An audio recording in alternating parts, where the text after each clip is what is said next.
بسم الله الرحمن الرحيم الحمد لله رب العالمين وأصلي وأسلم على نبينا محمد وعلى آله وصحبه أجمعين أما بعد. نعم، الأربعين النووية explanation by Shaykh Saleh Al-Fawzan حفظه الله, an explanation of the 40 hadiths of Imam An-Nawawi. نعم, so we read hadith 3, hadith الثالث.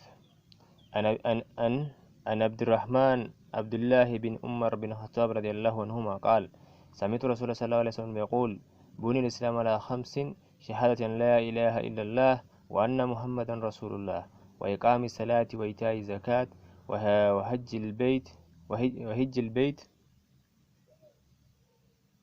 وحج البيت وصوم رمضان. رواه البخاري ومسلم. Abu Abdurrahman Abdullah bin Umar bin Khattab, may Allah be pleased with them both, said, I heard the Messenger of Allah sallallahu alaihi wasallam saying, Islam is built upon 5 pillars: to testify that there is no God worthy of worship in truth except Allah, and that Muhammad is Allah's messenger; establish the prayers, give zakah, perform the pilgrimage, and fast in Ramadan. Collected by Al-Bukhari and Muslim.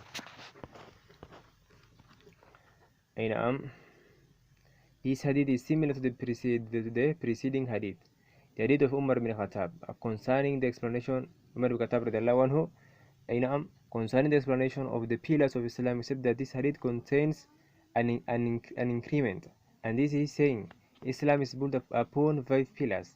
In the hadith of Umar, it is said, O Muhammad, tell me about Islam, and he sallallahu alaihi wasallam replied, Islam is to testify that there is no God worthy of worship except Allah, to the end of the hadith. So apparently, the hadith of Umar shows that Islam only includes these 5 pillars, while this hadith proves that these 5 pillars are not all that Islam entails. Islam is only built upon them. Thus, they are its foundation and pillars. Otherwise, Islam entails a lot of things. In fact, all good deeds are from Islam: the obligatory matters, the supererogatory matters, and every act of obedience and abstinence from sins. All these are contained in Islam. As such, He sallallahu alaihi wasallam said, Al-Muslim man salima muslimun min lisanihi wa yadihi. The Muslim is one from whose tongue and hands the Muslims are safe. Consequently, he counted holding back evil as from Islam. Islam is wide in scope, but these 5 are its mainstays, its pillars. They are its foundation upon which it is built, and even when they are missing or one of them is missing, a person will not have truly submitted to real Islam. As for the rest of the deeds, when any of them is missing, he still remains a Muslim, deficient in Islam, the extent of what he has abandoned of it. He is saying, to testify that there is no God worthy of worship in truth except Allah. It means the belief and certainty and utterance with the tongue that none has the right to be worshipped with Allah, clear is He and exalted, and that the worship of other than Him is vanity and joining partners with Allah, the mighty and sublime. Even when they are referred to as deities, they are false deities. The true deity is Allah, the mighty and sublime, and the worship of anything other than Him is falsehood. Allah the Most High said, ذَلِكَ بِأَنَّ اللَّهَ الْحَقُّ وَأَنَّ مَا يَدْعُونَ مِن دُونِهِ الْبَاطِلُ وَأَنَّ اللَّهَ هُوَ الْعَلِيُّ الْكَبِيرُ.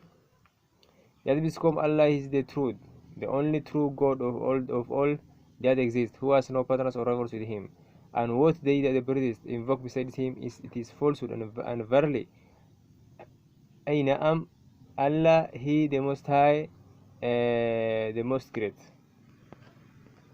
Hence, there must be belief with the heart, utterance with the tongue, and inciting with the limbs for Allah, the mighty and sublime. Alone deserve worship, none deserves it except Him. It does not suffice that one believes that the worship is for Allah alone. One must believe also that the worship of other than Him is falsehood. This is the meaning of La ilaha illallah. For La ilaha illallah is negation, and ilaha is affirmation. So the negation is now a nullification of the worship of other than Allah, and the affirmation is the assertion of worship for Allah, the mighty and sublime. Consequently, the negation neither suffices without the affirmation, nor the affirmation without the negation. Both of them must occur together.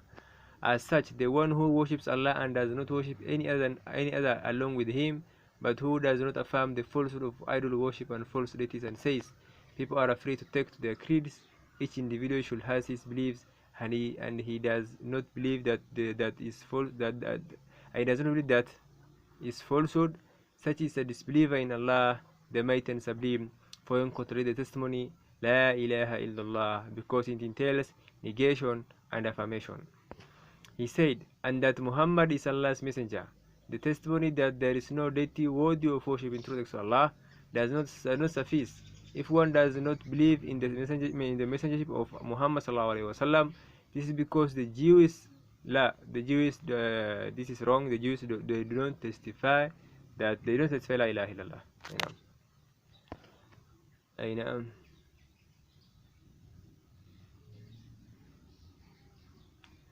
Whoever testified that there is no deity worthy of worship, it does not benefit until he believes in the message of Muhammad sallallahu alaihi wasallam, obeys him in what he orders, and abstain from what he forbids, and warn against, and worships Allah, the Mighty and Sublime, according to the legal code of the Messenger sallallahu alaihi wasallam, not giving worship to Allah according to his own desires, innovations, and newly invented affairs. So one must give the two testimonies of the statement of testimony by either uttering them together or saying the La ilaha illallah while believing that Muhammadur Rasulullah, such that it is implied in it. But when he says, I testify that there is no deity worthy of worship except Allah, but I do not testify that Muhammad is Allah's messenger, then it will be said, you are a disbeliever in Allah, the Mighty and Sublime, and you have invalidated your testimony that there is no deity worthy of worship except Allah. This is because Allah has sent Muhammad sallallahu alaihi wasallam. So when you have displayed in the messenger Muhammad sallallahu alaihi wasallam, you have also believed in the one who has sent him, since Allahumma sallim sallim. Since belief in them both is inseparable. He said, to establish the prayers, he has not said and to perform the prayers, because the performance of the prayers is not intended. Rather, what is actually intended is that it should be observed rightly with its basic element, obligations, and conditions, alongside making it sincere for Allah, the Mighty and Sublime. This is absolutely required. But for the one who performs the prayers, bowing and prostration without calmness, or by performing it outside its time without valid excuse, or abandons the prayer with the congregation, such has not established the prayers. He has either not basically established the prayer, such that his prayer is null and void, or has not perfected the observance by abandoning the congregation, or performing it outside its stipulated time without a valid excuse. For the prayer of the one who performs it outside the stipulated time without a valid excuse is null and void, because he has not observed the prayer which Allah has ordered. Allah the Mighty and Sublime said, Inna salata kanat al mu'minina kitaban mawquta. Verily the prayer is enjoined on the believers at fixed hours. Consequently, Allah will not accept the prayers performed at other than these hours. He has fixed for them. Other than these hours, He has fixed for them. Thus, if you perform it outside its fixed hour, you have not observed the prayer as Allah ordered you. You will have only prayed according to your desires, unless you are excused for your being overtaken by irresistible sleep or forgetfulness, or that you are from those who are permitted to combine prayers, and you intend to combine the Dhuhr and Asr prayer, or the Maghrib and the Isha prayers. In this situation, there is no harm delaying the prayers, and your prayers will be correct because you are excused. As for the one who abandons the congregation without valid excuse, or delays the prayer from its fixed hour without valid excuse, he will be wasting the prayer. What is intended by wasting the prayer is not to abandon the prayer, it rather means missing its fixed hour. Allah the Most High said, فَوَيْلُ لِلْمُصَلِّينَ الَّذِينَ هُمْ عَنْ صَلَاتِهِمْ سَاهُونَ. So who to those who perform salat prayers?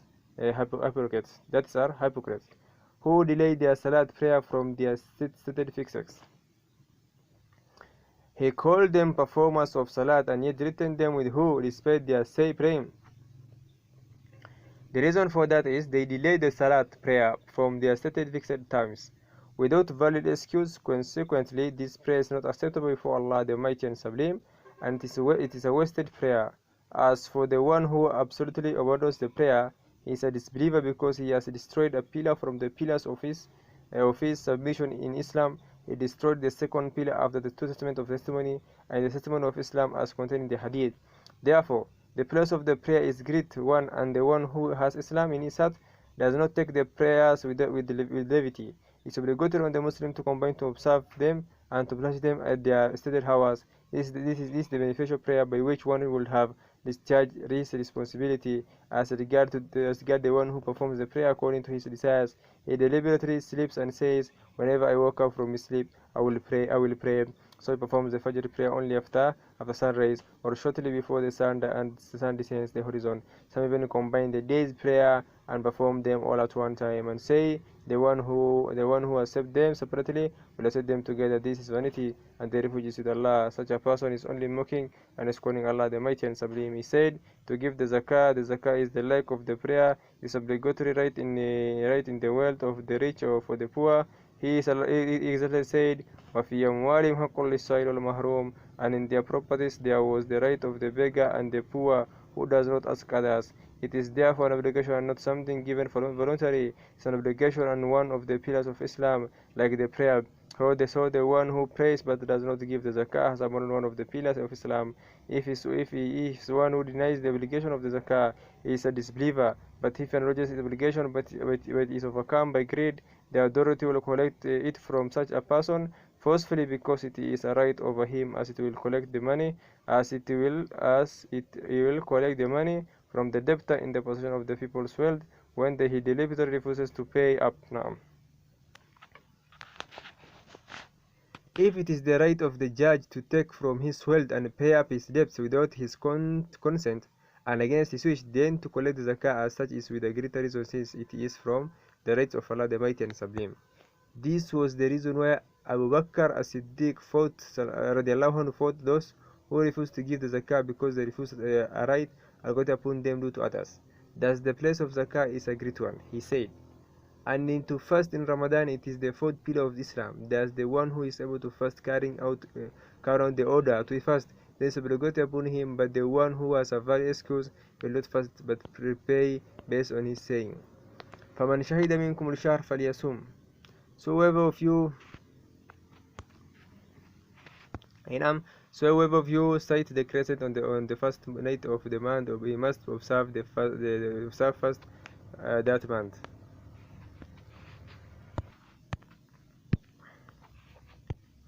As for the one with various excuses, such as the sick who is unable to fast, or the one traveling a distance appropriate for the cast prayer, he will not observe the fast of Ramadan in the change of the need. Therefore he will make up the fast from other days based on his saying, وَمَنْ كَانَ مَرِيدًا وَعَلَى سَفَرٍ فَيَأْتُ مِنْ أَيَّامٍ أُخْرَى. But if any of you is ill or on a journey, then the same number should be made up from other days. Thus the one must observe the Ramadan fast, whether in fulfillment of the duty to fast in the month, or for those with valid excuse, become its mixed days after the month. In any case, it is not permissible to abandon the fast as long as one is sane and capable of fasting. He must observe the fast. But if he is unable to observe the fast due to an excuse whose end is expected, he will not fast in the month, he will rather make up from other days. But if it is due to an excuse whose end is not anticipated, while he remains sane and rational, then he will feed the poor for every day of the fast based on his saying, وَعَلَى الَّذِينَ يُطِيقُونَهُ فِدْيَةٌ طَعَامُ مِسْكِينٍ. And as for those who can fast with difficulty, for example, an old man or woman, they have a choice either to fast or to feed a person for every day. So he feeds a poor person for every day, he said, and to perform the pilgrimage. The pilgrimage is the fifth pillar of Islam, and it's only obligatory once in a lifetime. Basically, Hajj means the intent, and juristically it is to visit Allah's house, to perform worship from the tawaf,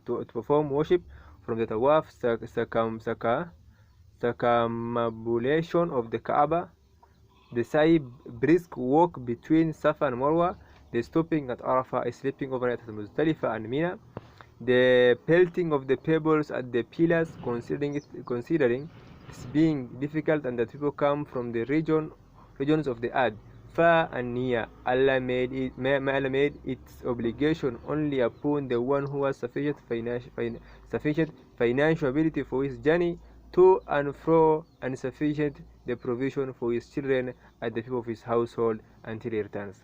For such, the Hajj is obligatory. If he is physically able, he performs the Hajj himself, but if he is unable, and his inability is continuous, he deputes a representative for himself. If he doubts performing the Hajj while he was able, then it is obligatory upon his heirs to remove what will be sufficient to perform the Hajj from his property. This is because it is from the pillars of Islam. As for the one who is unable because he has not wealth, the Hajj is not obligatory on such.